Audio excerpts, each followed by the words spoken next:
ഹരേ കൃഷ്ണ. ജയ് ജയ് ശ്രീ രാധേശ്യാം. ശ്രീ ഗുരുവായൂരപ്പ ശരണം. രാധേശ്യാം ചാനലിലേക്ക് എൻ്റെ എല്ലാ കൂട്ടുകാർക്കും സ്വാഗതം. ഇന്ന് ഞാൻ വന്നിരിക്കുന്നത് കൃഷ്ണൻ്റെ ചിരിയുടെ മഹാത്മ്യത്തെക്കുറിച്ച് നിങ്ങളോട് പറയാനാണ്. ഒരു പുഞ്ചിരി നമ്മൾ ഒരാളെ ആദ്യം കാണുമ്പോൾ തന്നെ അയാൾക്ക് നൽകുക. അപ്പോൾ അവർ രണ്ടാളും തമ്മിൽ ഒരു ബന്ധം ഉടലെടുക്കും. ഒന്ന് പുഞ്ചിരിക്കുന്നതിന് യാതൊരു ചെലവുമില്ലല്ലോ. ഭഗവാൻ കൃഷ്ണൻ ഒരുപാട് പ്രതിസന്ധികൾ ജീവിതത്തിൽ നേരിട്ട ഒരാളാണ്.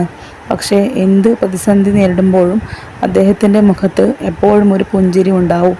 അദ്ദേഹം തൻ്റെ ഭക്തന്മാരോട് ആരാണോ പ്രതിസന്ധിയിൽ തൻ്റെ ഭാവത്തെ പിന്തുടരുന്നത് അവരാണ് തൻ്റെ യഥാർത്ഥ ഭക്തന്മാർ എന്നാണ് പറയുന്നത്. നമ്മുടെയൊക്കെ സ്വഭാവം വെച്ച് നോക്കുമ്പോൾ ആരെങ്കിലും നമ്മളെ പുകഴ്ത്തിയാൽ നമ്മൾ സന്തോഷിക്കും, വിമർശിച്ചാൽ ദുഃഖിക്കും, അല്ലേ?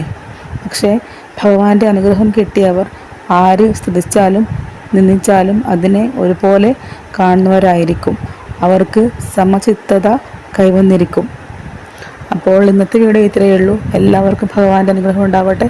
ഹരേ കൃഷ്ണ. ജയ് ജയ് ശ്രീ രാധേശ്യാം. ശ്രീ ഗുരുവായൂരപ്പ ശരണം.